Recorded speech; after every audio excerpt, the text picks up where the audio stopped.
प्रवक्ता डॉक्टर सुधांशु त्रिवेदी इस समय प्रेस को संबोधित कर रहे हैं। लग्जरी आइटम्स के ऊपर ग्रेजुअली टैक्स एंड ड्यूटी बढ़ाई गई है और जरूरतमंद जनता को अनाज मुफ्त मुहैया कराया गया है। मोदी जी का यह विचार उस भगवान राम के आदर्श से प्रेरित है, जो कि दीपावली का पर्व है, जिनके लिए लिखा गया है कि मणि माणिक महंगे किए और सहजे तृण जल नाज, तुलसी सोई जानिए राम गरीब नवाज। तो लग्जरियस आइटम्स के ऊपर टैक्स और गरीब व्यक्ति के लिए अनाज की उपलब्धता। मगर अफसोस की बात यह है, कुछ लोग ऐसे होते हैं, जिसमें कांग्रेस पार्टी और विपक्षी दल प्रमुख हैं, जिनके दिमाग इतने खाली होते हैं कि सत्ता में आने पर खजाना खाली कर देते हैं और इसके बावजूद जनता को वांछित व्यवस्था उपलब्ध नहीं करा पाते हैं। मैं यह बात कहना चाहता हूं कि कांग्रेस अध्यक्ष श्री मल्लिकार्जुन खड़गे जी देश के बहुत वरिष्ठ नेता हैं, वयोवृद्ध कांग्रेसी नेता हैं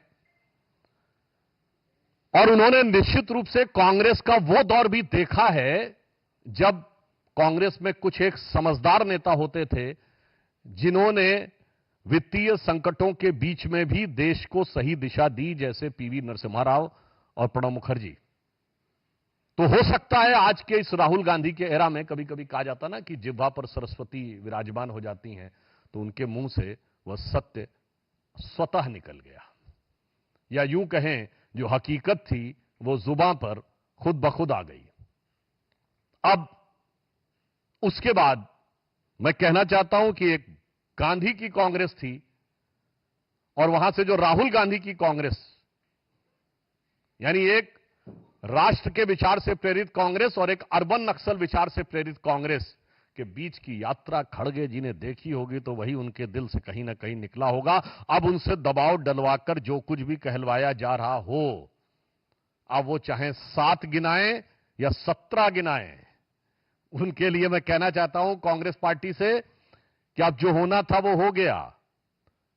बिगड़ी बात बने नहीं, लाख करो किन कोय, रहीमन बिगड़े दूध को मथे न माखन होए। अब जो होना था वो हो गया है। अब मैं इस विषय का आपको तथ्यात्मक जवाब देना चाहता हूं। कांग्रेस अपने किसी भी प्रॉमिस को कभी भी फुलफिल नहीं कर पाई और जब जब वो सत्ता में आते हैं तो उस प्रदेश के लिए और देश के लिए आर्थिक चुनौतियां लेके आते हैं। हाल ही में उनकी सरकार जिन राज्यों में है, उनमें करीब करीब 1.5 साल हो गए। कर्नाटक में आप जाके चेक कर लीजिए, कर्नाटक में 2021-22 में जो इन्वेस्टमेंट था वो 1,63,000 करोड़ था, अब 54,000 करोड़ पे आ गया। हिमाचल में आप याद करिए कि इन्होंने क्या दावा किया था कि हम पेट्रोल और डीजल के दाम कम कर देंगे, आते ही 3-3 रुपए बढ़ा दिए। और उसके बाद क्या स्थिति हो गई कि सरकार के पास कुछ ही दिनों में इतना पैसा भी नहीं रह गया कि वो सही ढंग से सैलरीज भी दे सके। हिमाचल में आपको याद हो, कहा कि सारी बहनों को जो कहा था 1,500 रुपए दे दिए, अभी तक की जो जानकारी है शायद 25-30 हजार से ज्यादा को नहीं मिला है, और फिर भी कहते हैं कि हमने सारा कर दिया है। कर्नाटक में तो आपने यह भी देखा कि वाल्मीकि योजना जो शेड्यूल कास्ट के लिए बनाई गई थी, उससे भी पैसा डाइवर्ट करने का उन्होंने प्रयास किया। जब इनके शासनकाल में महाराष्ट्र था और हमारे शासन में कर्नाटक था, तो इन्वेस्टमेंट में कर्नाटक नंबर 1 हो गया था और महाराष्ट्र पीछे हो गया था, जबकि महाराष्ट्र में देश की आर्थिक राजधानी है मुंबई। अब पुनः महाराष्ट्र फिर नंबर 1 पे आ गया है। तो यह दर्शाता है कि कांग्रेस जब जब सत्ता में आती है तो जो कहा गया वो कभी पूरा नहीं कर पाती है। जहां तक उन्होंने कई प्रश्न खड़े किए हैं आदरणीय खड़गे जी ने, तो मैं कहना चाहता हूं, रोजगार की आप बात करते हैं तो रोजगार के लिए सबसे प्रामाणिक जो डाटा होता है वो होता है ईपीएफओ, एम्प्लॉय प्रोविडेंट फंड, यानी कर्मचारी भविष्य निधि खाता। जब कोई कर्मचारी बनेगा तभी उसके खाते में से पैसा कटकर उसमें जाएगा, और सिर्फ कर्मचारी का खाता नहीं जाता, उसमें जो उसका नियोक्ता है यानी एम्प्लॉयर, वो भी अपना कंट्रीब्यूशन देता है। तो जब तक कोई किसी को नौकरी नहीं मिली होगी और उसका कोई एम्प्लॉयर नहीं होगा, तब तक ईपीएफओ अकाउंट ऑपरेटिव नहीं होगा। और हमारी सरकार आने से पहले 11 करोड़ ईपीएफओ अकाउंट थे, और 2024 में आते आते 25 दशमलव कुछ करोड़ ईपीएफओ अकाउंट्स थे। EPFO accounts, employ provident fund accounts में सबसे बड़ी छलांग जुलाई के महीने में 22 लाख नए कर्मचारी भविष्य निधि खाते खुले। कांग्रेस वालों को खुली आंखों से यह आंकड़ा देखना चाहिए। इसमें किसी प्रकार के किंतु परंतु की कोई गुंजाइश नहीं बचती है। और एक अन्य कुछ सर्वेस के हिसाब से इन 10 वर्षों में 54 करोड़ जो वर्किंग पर्सन्स ईयर होते हैं वो क्रिएट किए गए, अर्थात प्रत्यक्ष या परोक्ष रूप से कितने लोगों को रोजगार मिला उसका एक संकेत होता है। और ईपीएफओ एकदम ऑथेंटिक, डॉक्यूमेंटेड, अनडिस्प्यूटेबल, जिसके ऊपर किंतु परंतु नहीं किया जा सकता, वो डाटा होता है। फिर भी उनको ना समझ में आता हो आंकड़ा, तो मैं उनसे कहना चाहता हूं कि जिनको लग रहा है कि रोजगार सृजित नहीं हो रहे हैं, तो 4 करोड़ प्रधानमंत्री आवास बने हैं, 74 नए एयरपोर्ट बने हैं, 37 किलोमीटर प्रतिदिन सड़क बन रही है, 12 किलोमीटर प्रतिदिन का इलेक्ट्रिफिकेशन हो रहा है, भारत ने विमान वाहक युद्धपोत बना लिया है, कश्मीर में चिनाब पे सबसे ऊंचा पुल बन गया है, मुंबई में अटल सेतु बना है, कोलकाता में जमीन के नीचे मेट्रो बन गई है। मैं उनसे विनम्रता से पूछना चाहता हूं, ये बना कौन रहा है? कोई ना कोई तो बना रहा है, तो कोई ना कोई तो रोजगार सृजित हो रहे हैं, या आपको लग रहा है कि आसमान से जिन्न विन्न आकर बना रहे हैं इनको? इसलिए मैं कहना चाहता हूं, आंकड़े देखो या हकीकत देखो। मेरे कांग्रेस के मित्रों, चश्मा उतारो, फिर देखो यारों, दुनिया नई है, चेहरा पुराना। वो पुराना ख्याल छोड़ दो, पुरानी नजर छोड़ो, देखो नजारा कितना बदला हुआ है। ऑटोमोबाइल मैन्युफैक्चरिंग में हम 3रे नंबर के देश बने।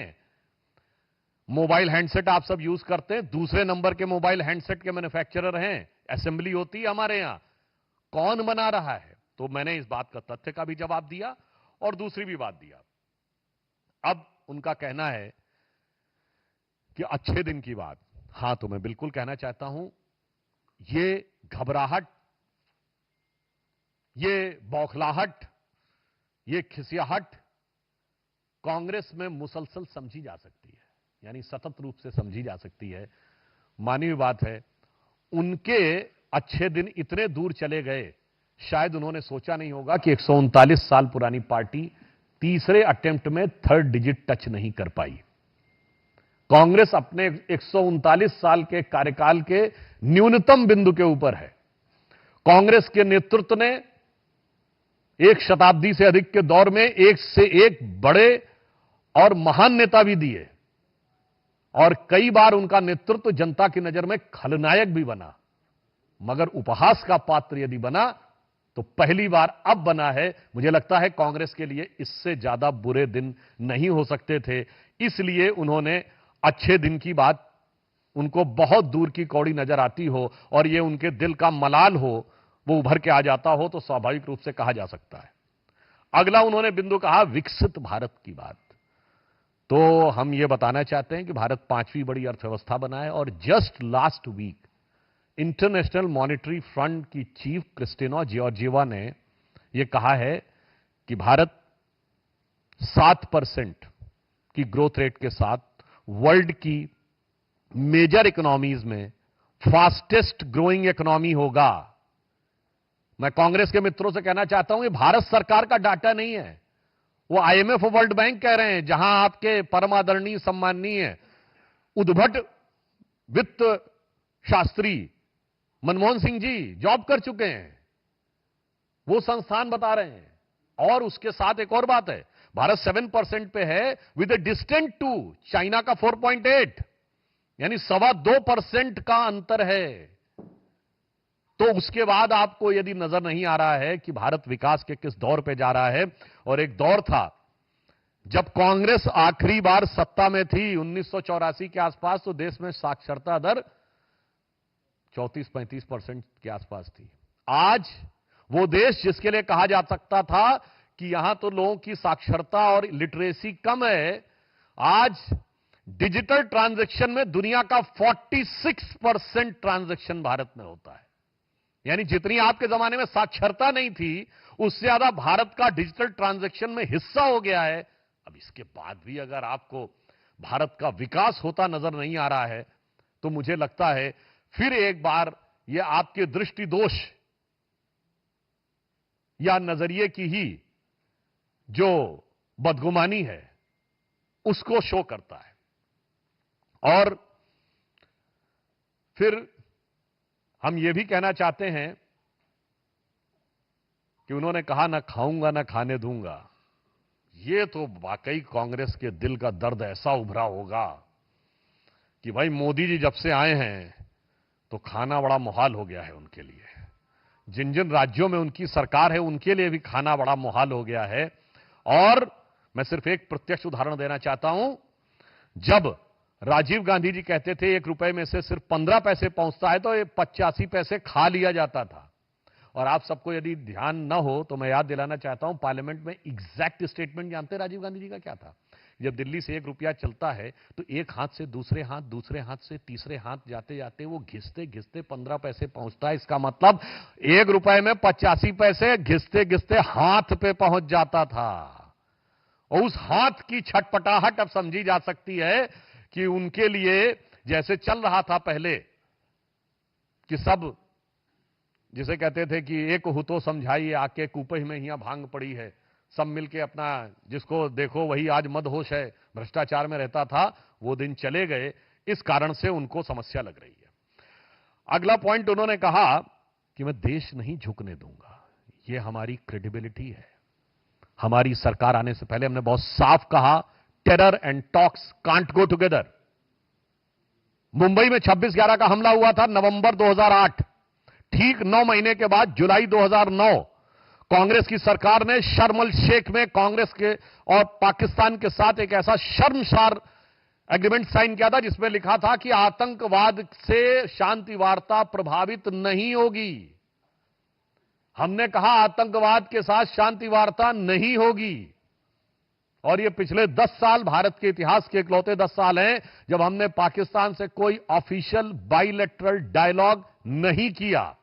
There is no official bilateral dialogue, कोई औपचारिक द्विपक्षीय वार्ता नहीं हुई। अभी चीन के साथ जो हमारा समाधान निकला है उसकी तो पिक्चर्स अवेलेबल हैं कि वो बहुत साफ देखा जा सकता है। एक दौर था जब आप दबते चले जाते थे, हमने देश को झुकने में उस सीमा तक लाए हैं। झुकने की बात करते हैं, आपके जमाने में आता था कोई घुस के मार के चला जाता था। और मुंबई, दिल्ली, चेन्नई, नागपुर, जयपुर, गुवाहाटी, लखनऊ, फैजाबाद, वाराणसी, कौन सा ऐसा इलाका था जहां नहीं आते थे? अब और हम सिर्फ जाके करुण पुकार करते थे संयुक्त राष्ट्र संघ में कि देखो भाई हमारा पड़ोस का मुल्क जो हमसे कमजोर है और हमसे छोटा है वो हमको सता रहा है। आज भारत जाता है और घुस के मार के आता है। उसके बाद उन्हें लग रहा देश नहीं झुकने दूंगा। तो मैं याद दिलाना चाहता हूं उनको, मसूद अजहर को हमने आतंकवादी घोषित करवा लिया यूएन से। चाहे कोई भी देश हो, बहुत कोशिश की, बड़े बड़े देशों ने कोशिश की, नहीं रोक पाए। तो वास्तविकता में प्रधानमंत्री जी ने जब कहा था कि विकसित भारत बनाना है, उसके साथ साथ अपने स्वाभिमान को भी बड़ा करना है। और आज स्थिति यह है कि भारत उस स्वाभिमान के साथ खड़ा है कि प्रधानमंत्री श्री नरेंद्र मोदी जी इकलौते राष्ट्राध्यक्ष हैं जिसने 1 महीने के अंदर पुतिन को गले लगाते हुए भी देखा और जेलेंस्की को भी गले लगाते हुए भी देखा। जिसे रूस के राष्ट्रपति पुतिन ने भी अपने घर में विशेष मेहमान के रूप में सत्कार किया, तो अमेरिका के राष्ट्रपति ने भी व्हाइट हाउस में स्टेट गेस्ट का दर्जा देकर उनका वैसा ही सत्कार किया। मुझे लगता है इसके बाद भी किसी को देश झुकता नजर आ रहा हो तो मैं कहूंगा इसका मतलब विदेशी मानसिकता के बोझ से अभी तक उनके कंधे और विचार झुके हुए हैं। अब उन्होंने ये कहा कि सबका साथ सबका विकास, तो सिर्फ इतना बताना चाहूंगा 54 करोड़ जनधन अकाउंट खुले हैं, आज 90% जनता उससे कवर्ड हो गई है।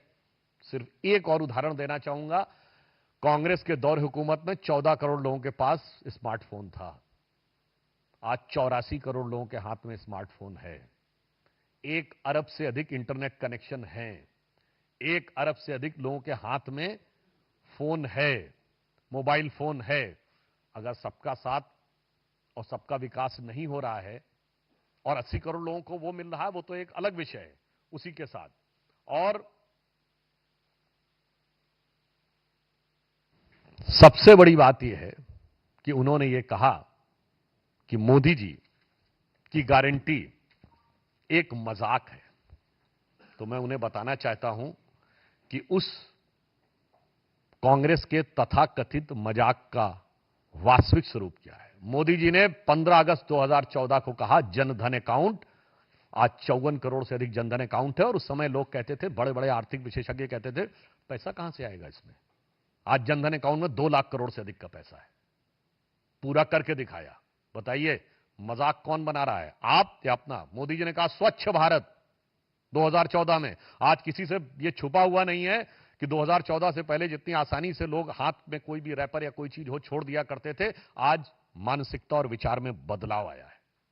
मोदी जी ने कहा बेटी बचाओ बेटी पढ़ाओ, आज नवजात शिशुओं के सेक्स रेशियो में भारी सुधार आया है। और राजस्थान और हरियाणा जैसे राज्य जहां यह सबसे अधिक स्क्यूड था, वहां भी भारी सुधार हुआ। और पिछला वर्ष यह था जबकि अनेक राज्यों में नए नवजात शिशुओं में, कुछ राज्यों में लड़कियों की संख्या लड़कों से अधिक थी। यह बदलाव करके दिखाया है। हमने ओबीसी कमीशन को संवैधानिक दर्जा देने की बात कही थी, संवैधानिक दर्जा दे के दिखाया है। दलित chamber of commerce Modi ji के आने से पहले नहीं सुना होगा, उसे करके दिखाया है। महिलाओं के हित में जो कहा था वो पूरा करके दिखाया है, चाहे सबसे अधिक महिला मंत्री हो अथवा जो जो स्टेप्स उठाए गए। इंडियन डिफेंस फोर्सेस और पैरामिलिट्री फोर्सेस के फाइटिंग फोर्स में पहली बार महिलाओं को कमीशन देकर दिखाया है। ओआरओपी कहा था, वो करके दिखाया है। और सबसे बड़ी बात, धारा 370 कहा था, वो करके दिखाया है। भव्य श्री राम मंदिर का मार्ग प्रशस्त करेंगे, हमने सदैव कहा था, और मार्ग प्रशस्त करके दिखाया है। मगर ये उसके बाद जो लोग हम पे आरोप लगाते हैं उनसे पूछना चाहता हूं, कांग्रेस के प्रॉमिस वहां से शुरू करिए, देश का विभाजन नहीं होगा, हो गया। कश्मीर हम वापस ले लेंगे, नहीं ले पाए। 35A और 370 अस्थाई है, नहीं कर पाए। इसके बाद गरीबी हटाओ 1970 और 2013 में कह रहे थे कि नहीं नहीं वो फूड फॉर सिक्योरिटी देनी है, नहीं कर पाए। जाके देखिएगा, राहुल गांधी जी का एक ये भी बयान है कि आतंकवाद को कैसे नियंत्रित किया जा सकता है सब जगह रहते हुए। आपने जो जो कहा वो नहीं कर पाए। और अभी हाल के वर्षों में आ जाइए, 2018 छत्तीसगढ़, जैसे ही हमारी सरकार बनेगी 10 दिन, 1 2 3 4 5 6 7 8 9 10 दिन में किसानों का सारा कर्जा माफ हो गया। क्या 5 साल आके चले भी गए, नहीं कर पाए।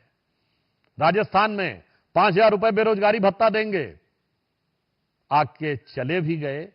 मतलब जब ईवीएम ने अच्छा काम किया था 2018 में आ गए थे, और 2023 में जब ईवीएम ने गड़बड़ काम कर दिया तो वो चले गए, बेचारे काम नहीं कर पाए। और अभी आप देख रहे हैं जो कर्नाटक में, तेलंगाना में, हिमाचल में जो हो रहा है, मुझे लगता है कि ऐसा कहकर कांग्रेस पार्टी अपना मजाक बना रही है।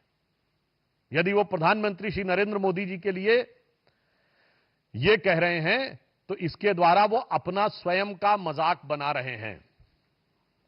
क्योंकि हमारे यहां कहा गया है, किसी विराट व्यक्ति को कितना भी छोटा सिद्ध करने का प्रयास करो, उसके विराटता पर असर नहीं पड़ता है। जे बड़ेन को लघु कहें, नहीं रहीम घट जाए, और गिरधर मुरलीधर कहें, महिमा बदलत ना है। ये अब्दुल रहीम खान खाना का दुआ है, मतलब वो जरा सेकुलर लोगों को याद रखना चाहिए कि उन्होंने भगवान कृष्ण के लिए कहा है कि बड़े लोगों को कितना छोटा करने का प्रयास करो, वो छोटे नहीं होते।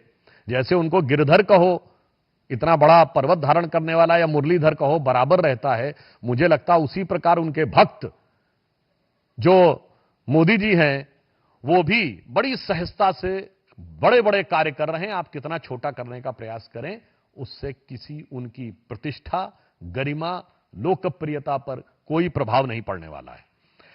अब वैसे तो इतनी इतनी चीजें हैं कि अगर आप देखें तो आप ये देख सकते हैं, ये इन्होंने कर्नाटका के लिए कहा था, ये तेलंगाना के लिए कहा था। अब बोलते बोलते तो बहुत लंबी प्रेस कॉन्फ्रेंस हो जाएगी कि वो फिर तो ये कहना पड़ेगा ना कि वो दास्तां कहते कहते जमाना सोने लगेगा। ये हिमाचल में इन्होंने किया था, आप लोग इसको देख सकते हैं कि जो इन्होंने कहा वो कभी नहीं किया। अब मैं ये कहना चाहता हूं कि जो कुछ उन्होंने कहा वो सिर्फ एक जजमेंट की गलती नहीं है। उन्होंने कहा उनसे गलती हो गई और वही प्रॉमिस करिए जो करना चाहते हैं, तो मैं उनसे कहना चाहूंगा, मोदी जी के विरुद्ध आपके मन में आती हुई छटपटाहट और बौखलाहट के चक्कर में आपने जो किया, उसके लिए उनके लिए एक पंक्ति कहना चाहूंगा कि सही राह को छोड़कर जो मुड़े हैं, कभी पग न उनके शिखर पर पड़े हैं, और बिना पंख तोले उड़े जो गगन में, न संबंध उसके गगन से जुड़े हैं। कांग्रेस को यह याद रखना चाहिए। मगर मैं इससे ज्यादा गंभीर बिंदु यह कहना चाहता हूं कि यह सिर्फ कोई उनकी जजमेंट की गलती नहीं है। आज जो प्रधानमंत्री जी ने कहा है, कांग्रेस जिस प्रकार के अर्बन नक्सल्स के हाथ में चली गई है, यह एक सोचे समझा षड्यंत्र और भारत में अराजकता उत्पन्न करने के एक प्रयास का हिस्सा भी है।